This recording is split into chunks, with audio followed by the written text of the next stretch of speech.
बिस्मिल्लाहिर्रहमानिर्रहीम। अस्सलाम वालेकुम डियर स्टूडेंट। आज मैं आपके सामने जो है एक अहम और एक बड़ी मालूमाती जो है एक वीडियो लाया हूँ, जिसके ज़रिए जो है आप काफ़ी सारी चीज़ें सीख सकेंगे। क्योंकि बहुत से तालिब इल्म मुझे ये बार बार दरख्वास्त कर रहे थे कि सर हमें स्कॉलरशिप के बारे में ना पूरा बताया जाए। तो आज मैं आपके सामने जो है एक स्कॉलरशिप लाया हूँ, जिसको आप पढ़ेंगे देखेंगे तो आपको काफ़ी सारी चीज़ों की समझ आएगी कि आप कैसे अप्लाई करना है आपने, और किस तरह जो है आपने किस पोर्टल पे जाके अप्लाई करना है, और कौन कौन से डॉक्यूमेंट्स आपको चाहिए होंगे।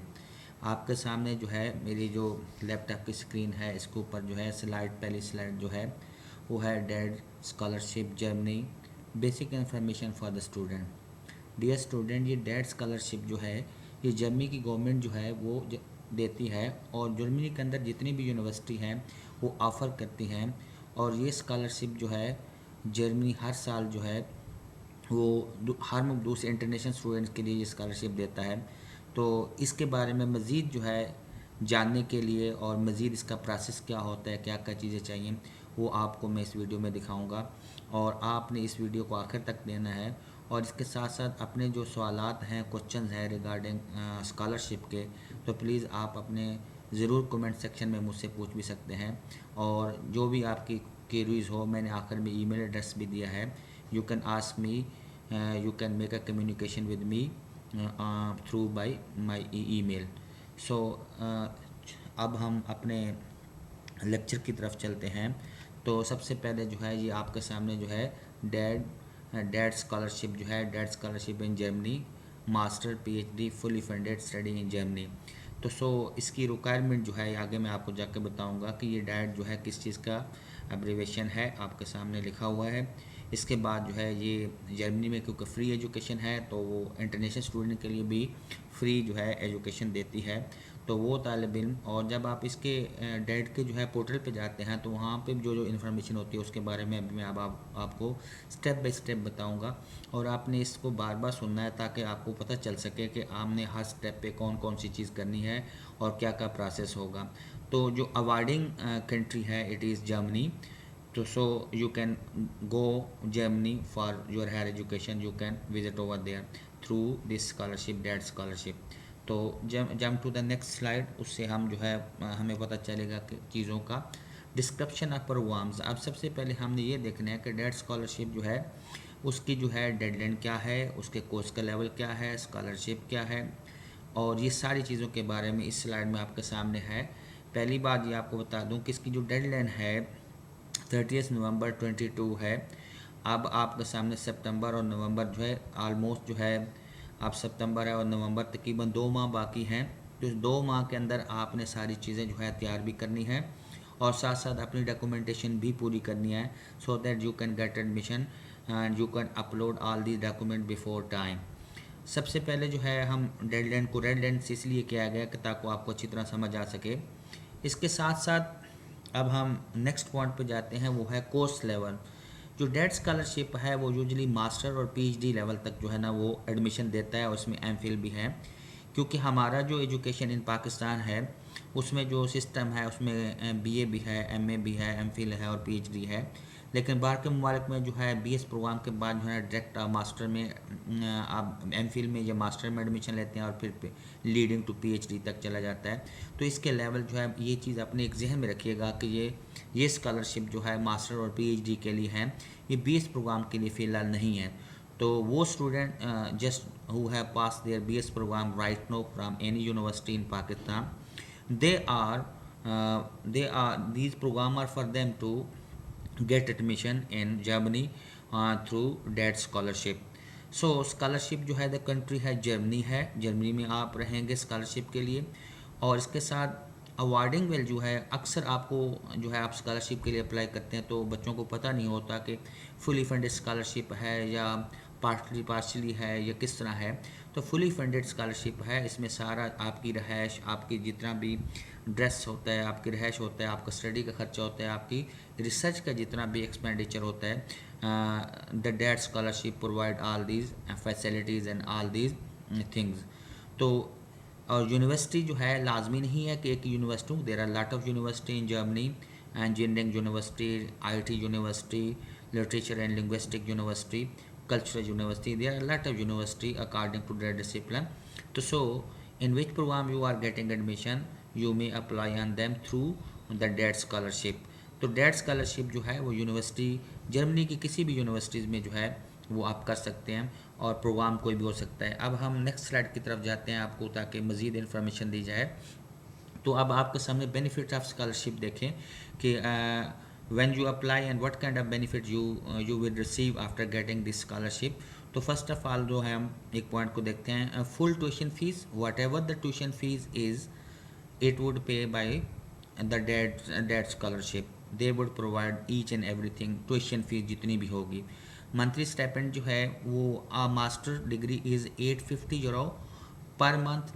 अब जो आदमी एमफिल करेगा या एमएस करेगा उसको 850 यूरो जो है पर मंथ लेगा, और इसको जो है आप अपनी करेंसी में कन्वर्ट कर सकते हैं. आपको एक आइडिया हो जाएगा कि कितना खर्चा जो है पर मंथ वो आपको स्टाइपेंड देंगे जो कोई वजीफ़ा होगा. If you are willing to do PhD in any subject, they may be offer you 1200 euro per month. अगर आप PhD के लिए कर रहे हैं तो वो आपको 1200 यूरो जो है पर मंथ देंगे. तो सिमिलरली आप अपने मुल्क की करेंसी में इसको कन्वर्ट कर सकते हैं, और इसका आपको आइडिया हो जाएगा कि आपने कितने पैसे जो है पर मंथ मिलेंगे. अब हम जो है नेक्स्ट स्टेप पे जाते हैं कि बेनिफिट स्कॉलरशिप के जो और बेनिफिट्स क्या हैं. फ्री रेजिडेंस है, आप जब उधर रहेंगे तो आपको फ्री रेजिडेंस मिलेगी और बहुत अच्छी रेजिडेंस होगी, म्यार के मुताबिक होगी. एक स्कॉलर जो होता है जो एमफिल और पीएचडी पे करना चाहता है उसको मिलेगी. रजिस्ट्रेशन फ़ीस आपको मिलेगी, जिस यूनिवर्सिटी में आप दाखिला लेंगे वो आपको रजिस्ट्रेशन फ़ीस भी देंगे, क्योंकि जर्मनी यूनिवर्सिटी में रजिस्ट्रेशन भी वेरी करती है. आईटी यूनिवर्सिटी है, इंजीनियरिंग है, एग्रीकल्चर है, तो from university to university registration fee is different. So whatever the fee is they will definitely provide you, they will arrange you for you. Family residence is given to the married student. If someone is married, because you know most of the students who are doing MPhil or PhD usually they are married, and after getting married they wanted to do their further study such as PhD and MPhil. अगर जो है student जो है वो married होगा तो उनको जो है ये भी एक बड़े पैमाने पे तो नहीं, लेकिन एक रीज़नेबल पैमाने पे जो है वो ऑफ़र करते हैं. लेकिन मोस्टली प्रोबेबली इस तरह हो सकता है कि सिंगल स्टूडेंट को ज़्यादा प्रेफरेंस दी जाती है. इसके साथ साथ मेडिकल इंश्योरेंस जो है आपके साथ कोई मसला हो जाता है ड्यूरिंग दिस स्टडी, तो मेडिकल की जितनी भी इंश्योरेंस होगी वो आपको प्रोवाइड डेट स्कॉलरशिप करेगा. और डेट स्कॉलरशिप के साथ और बहुत सी कंपनीज़ हैं, इंश्योरेंस कंपनीज़ हैं जो कि काम करती हैं. तो ये सारी मेडिकल की जो फैसिलिटीज़ हैं ड्यूरिंग स्टडी, जितने भी आपको मसाइल होंगे सेहत के, ये सारे के सारे डेट ही अफोर्ड करेगा.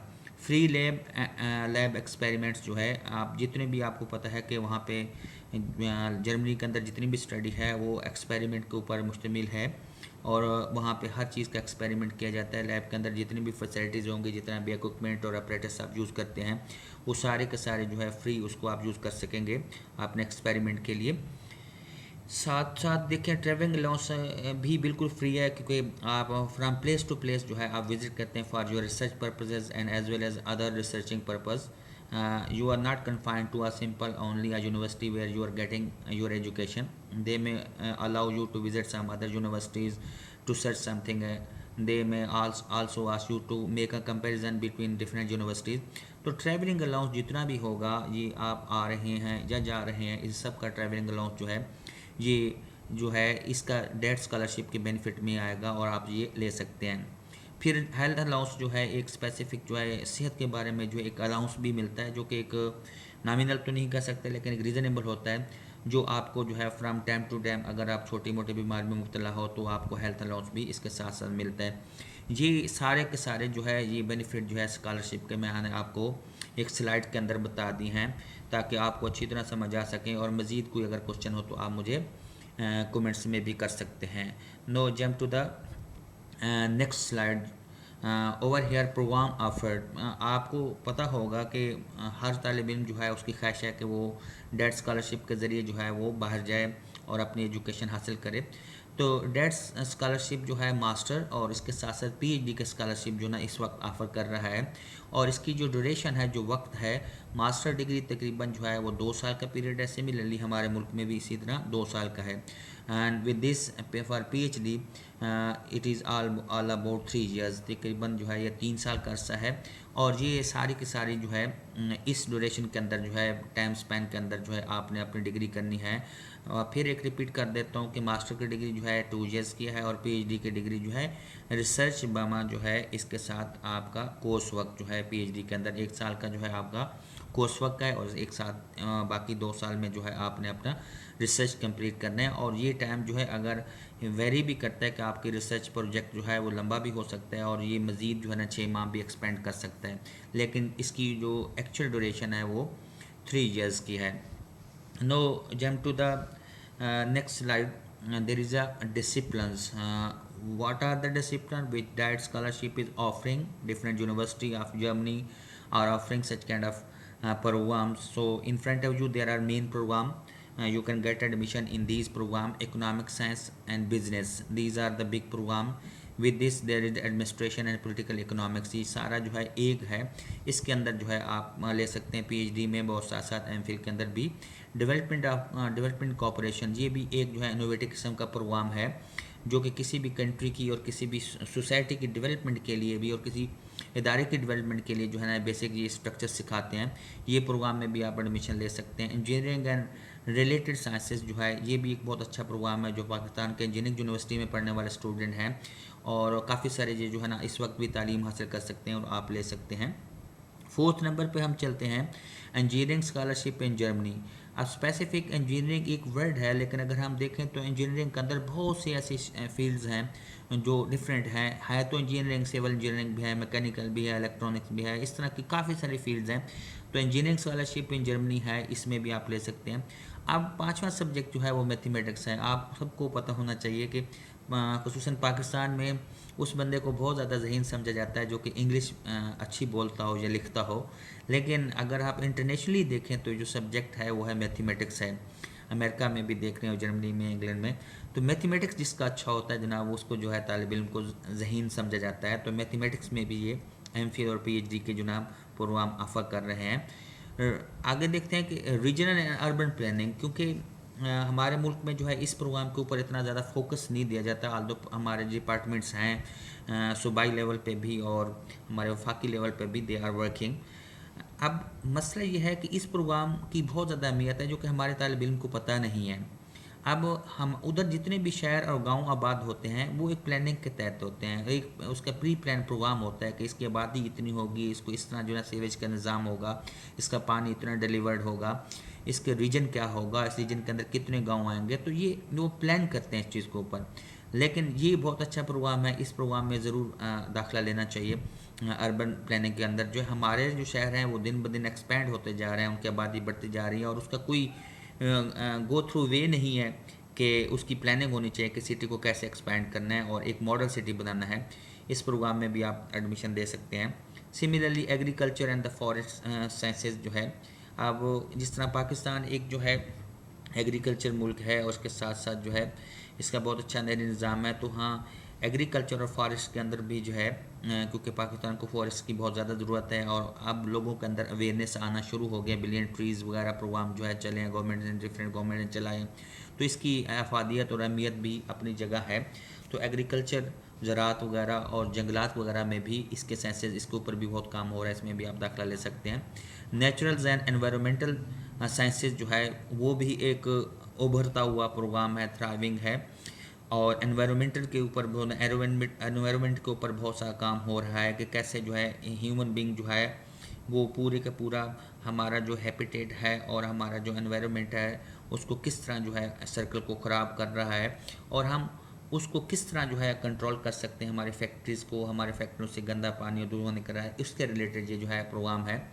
मेडिसिन एंड पब्लिक हेल्थ, ये बहुत इंपॉर्टेंट प्रोग्राम है।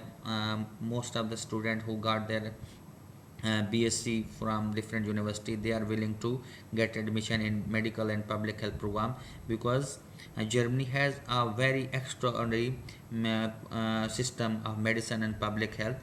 तो इस प्रोग्राम में जो है ज़रूर आप लोग दाखिला ले सकते हैं। Social science education and law, social science में काफ़ी सारी चीज़ें हैं, एजुकेशन भी आ सकती है, इसके साथ मास कम्युनिकेशन भी है, और कुछ कंट्री जो है वो इंग्लिश और लैंग्वेज जितने भी होते हैं उनको भी इसी के अंडर जो है ना रखते हैं। एजुकेशन को आप दे लेकिन, और इसके साथ जो ना लॉ की स्टडी है, ये भी बहुत शानदार प्रोग्राम है, इसमें आप दाखिला ले सकते हैं।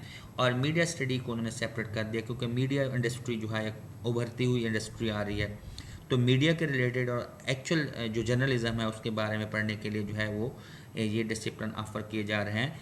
इन प्रोग्राम के अंदर जनरली जो 11 दिए गए हैं, इनके अंदर मज़ीद जो है ना इसके सब प्रोग्राम भी हैं। ये जनरल मेन डिसिप्लिन है जिसके बताया गया है, लेकिन फर्दर इसके और बहुत से प्रोग्राम है, तो आप इसमें भी दाखिला ले सकते हैं।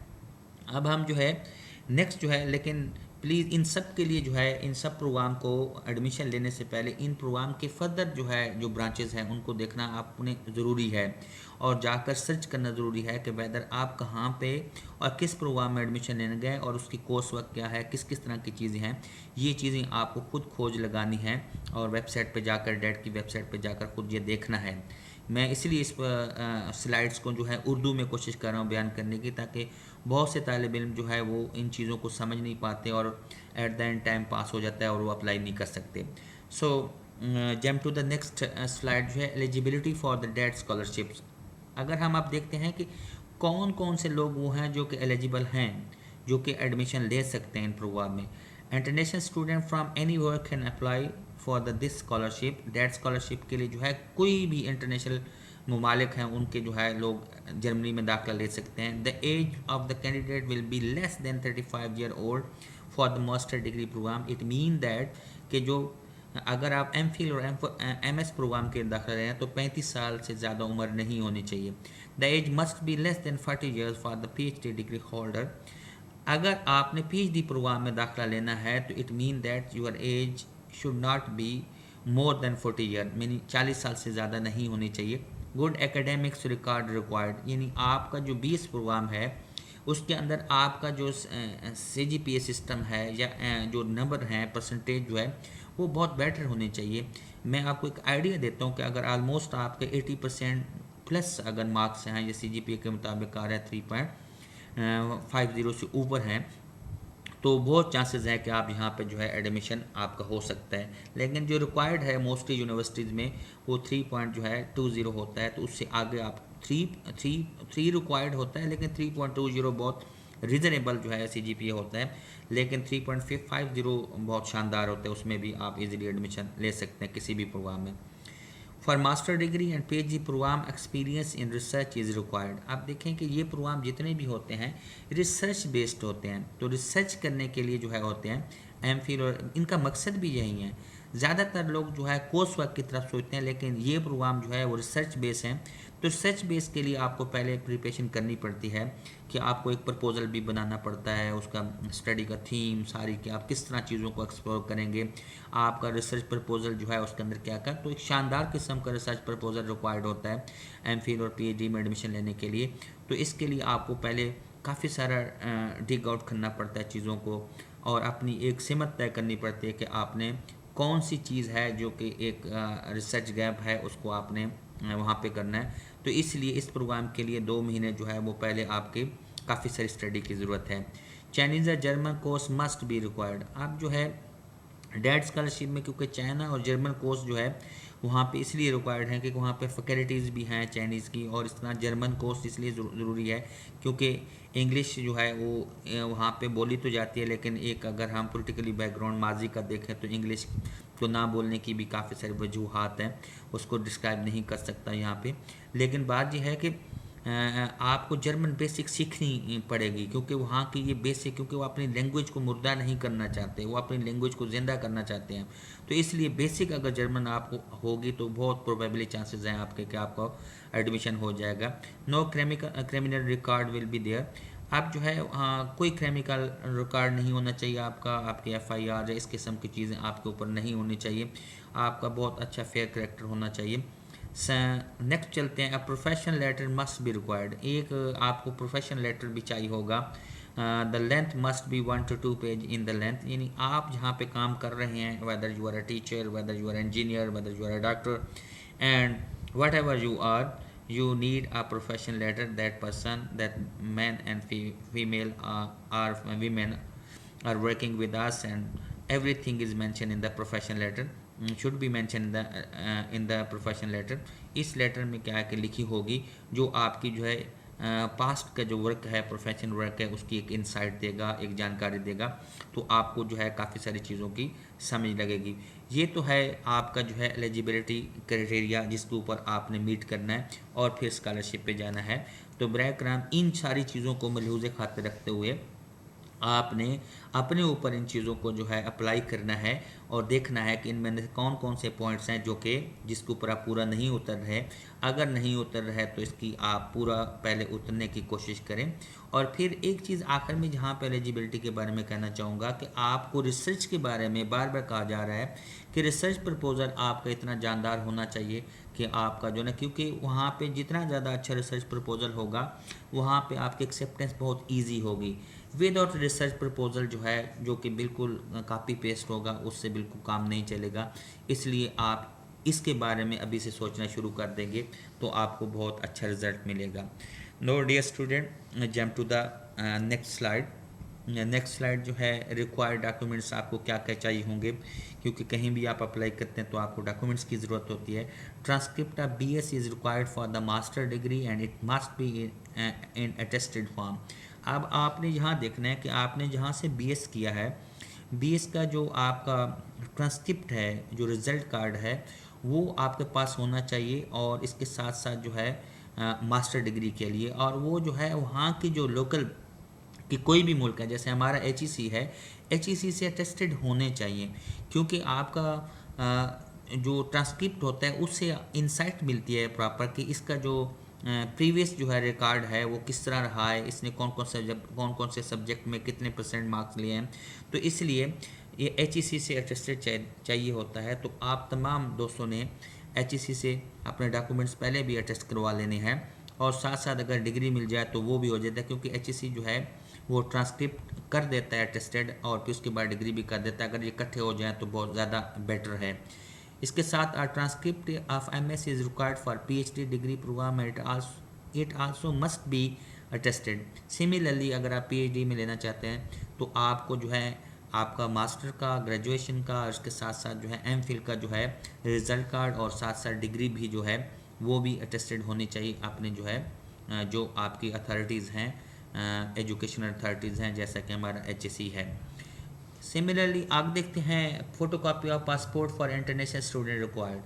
पासपोर्ट बहुत ज़रूरी होता है। आपने अप्लाई करने से पहले जो है अपना पासपोर्ट बना लेना है। पासपोर्ट आपके पास होगा तो बहुत इजी हो जाएगा, क्योंकि आखिरी दिनों में आप जो है तैयारी में लगे होते हैं और फिर पासपोर्ट के लिए भी आपको चक्कर लगाने पड़ते हैं। इसलिए पासपोर्ट आप लोग वक्त से पहले ही बना लें। शॉर्ट रेज्यूमे और CV, आपका जो है रेज्यूमे भी होना चाहिए, एक CV बनी होनी चाहिए जिसके अंदर स्टेप बाय स्टेप जो है आपने क्रॉनिकल ऑर्डर में जो है आपने लिखना है कि आपने क्या क्या किया है, किस किस तरह किया है, और इसका और जिस जगह आपने काम किया है उनका एक्सपीरियंस लेटर भी ज़रूरी है। और साथ साथ ये चीज़ें भी चाहिए होती हैं। Statement of purpose is required. आप पर्पज़ ऑफ स्टेटमेंट चाहिए होता है कि आप जो है क्यों करना चाहते हैं PhD या MPhil, what is the reason behind it. इसमें आपने सारी चीज़ें लिखनी होती हैं। A research proposal is required for master and PhD program. फिर उससे एक बहुत अहम मसले के ऊपर हम आ गए हैं। तो रिसर्च प्रपोजल के लिए अक्सर हमारे तालिब इल्म होते हैं, वो रिसर्च प्रपोजल उनका जो है जानदार नहीं होता, जिसकी वजह से they don't get admission in international university only because of their weak research proposal. Whenever you are going to attempt for getting admission at international university, you must think about your proposal. 1 or 2 weeks you have to spend which thing you are going to explore, which thing you are going to dig in. Just keep on working on this searching, and after searching then you have to apply for this, and you make a very powerful proposal which can be accepted easily. उसके बाद जो है हम देखते हैं 2 recommendation letter. ये आपको जो प्रीवियस प्रोफेसर साहबान होंगे जिनसे आप पढ़े हैं उनसे आपको रिकमेंडेशन लेटर भी चाहिए होंगे, जो उसके फुली आपको जो ना कहेंगे कि आप जो है अगर ऐसे तालिब इल्म जिनको इस तरह का मसला हो रिकमेंडेशन लेटर के जो है कंटेंट का, वो मेरे साथ कंटेक्ट कर सकते हैं। इंशाल्लाह मैं उनकी कंटेंट और उसकी जो इबारत है वो भी दे सकता हूँ, उसकी फैसिलिटी भी है मेरे पास। जर्मन लैंग्वेज और English language course is required. जैसा कि जर्मन लैंग्वेज आप कर लेते हैं तो दैट वुड बी इनफ। अगर आप ये नहीं तो फिर अगर आपकी मदर टंग जो है, आपकी लैंग्वेज जो है वो इंग्लिश नहीं है, लेकिन तो फिर आपको ना आइल्स करना पड़ेगा, और एटलीस्ट जो है आइल्स कीजिए, या टफल भी चल सकता है, लेकिन आइल्स जो है वो 6.5 बैंड जो है वो रिक्वायर्ड है इसके लिए। तो आपने पासपोर्ट और इसके साथ साथ प्रपोज़ल और साथ साथ लैंग्वेज को भी करना ज़रूरी है, क्योंकि लैंग्वेज प्रोफिशिएंसी के बगैर आप वहाँ पे पढ़ नहीं सकेंगे। तो ये these are necessary things you will do.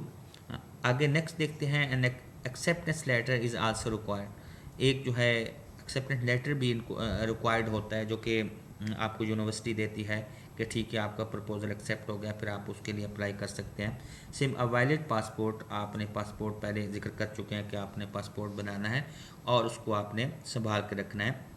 इस चीज़ को भी आपके सामने जो है बयान कर दिया गया है। तो ये वो रिक्वायर्ड डॉक्यूमेंट है, इसके बगैर जो है चारा नहीं है। तो dear student, you must prepare these documents before applying DAAD scholarship.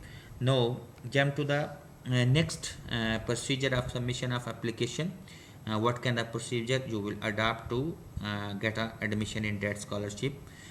Application timeline देखते हैं। The deadline to apply every subject is different. ये चीज़ अब आपको बता दूं कि आपका जो सब्जेक्ट है उसको अप्लाई करने का जो तारीख है वो डिफरेंट होती है, इसलिए आपने वेबसाइट पे जाकर इसका देख लेना है अपने प्रोग्राम के मुताबिक, अपने डिसिप्लिन के मुताबिक। From other subject normally date scholarship will expire in November 2022। आमतौर पर जो है उनका ट्रेंड ये है कि नवंबर के एंड पर 38 नवंबर को जो है ये तमाम स्कॉलरशिप की डेट जो है ख़त्म हो जाती है। तो आपने मज़ीद जो है लेट किए बगैर जो है आपने एक दफ़ा वेबसाइट पे जाकर देखना है, और जाकर जो है आपने डेट भी कंफर्म कर लेनी है, ताकि जो है आप वक्त के साथ साथ timely you can posted and updated and uploaded all this thing on the portal, DAAD portal. आगे है apply procedure for the DAAD scholarship. अब लास्ट चीज़ जो है जो कि बताना बड़ी ज़रूरी है कि आपका प्रोसीजर क्या होगा, किस तरह आप अप्लाई करेंगे। You can apply for this scholarship by online method. It means that you are not going to apply on hard copies or such kind of thing. You would apply online. You would go through. You would visit DAD website, and you may make an account over there, and then you can proceed further. तो online जो है आपको बनाना पड़ेगा, और during application it is compulsory that must read all term and condition carefully and must uploaded all your documents। अब ये जितनी भी चीज़ें मैंने आपको उर्दू में आसान बता दी हैं, आपको ये चीज़ें पहले पूरी करनी है। पूरी करने के बाद एक जो है आपने फ़ाइल भी बना लेनी है, हार्ड आपकी जो सॉफ्ट कापीज़ की एक फोल्डर बना लेना है, वो भी आपको रिक्वायर्ड होगा, क्योंकि आपने हर स्टेप के ऊपर जो ना एक एक डॉक्यूमेंट जो है अपलोड करना होगा PDF फाइल के अंदर। तो ये सारे डॉक्यूमेंट्स आप प्रिपेयर करेंगे तो फिर आप इस काबिल हो सकेंगे कि आप जो है ना अप्लाई कर सकते हैं। So hurry up student, if you want to fulfill your dream then must apply for this scholarship। आप ज़रूर जो है स्कॉलरशिप के लिए अप्लाई करें, लेकिन before starting your journey you must prepare all this thing, otherwise जो है आपको काफ़ी सारी चीज़ों का इंतज़ार करना पड़ेगा। अब जो है थैंक यू सो मच। आपने मेरा ये पूरी जो है मेरी पूरी कोशिश रही है कि मैं आपको जो है पूरी की पूरी डिटेल के साथ बता सकूं। अगर इसमें कोई चीज़ मिस हो गई है तो आप मुझे कमेंट्स में बता सकते हैं। और ये चीज़ मैं आखिर में एक चीज़ ज़रूर कह दूं कि ये डेट स्कॉलरशिप जो है HEC पे भी आपने अप्लाई करना होता है, और सिमिलरली आपको यूनिवर्सिटी डेट पे भी अप्लाई करना होता है। और ये प्रोसेस जो है फ्राम कंट्री टू कंट्री होता है, पाकिस्तान और जर्मनी के दरमियान जो है ये होता है, और थ्रू जो है HEC जो है ये स्कॉलरशिप होता है। तो अगर आपका कोई क्वेश्चन हो रिगार्डिंग दिस डेट स्कॉलरशिप, आप जो है मेरा नाम प्रोफेसर अब्दुर्रहमान है, मैंने ईमेल यहाँ पे लिख दी है, you can send me an email to ask me a question। inshallah I will try my best to give your answer। thank you so much for watching my these slide। thank you so much। आप अपने comment से मुझे ज़रूर आगाह कीजिएगा। खुदा हाफिज़।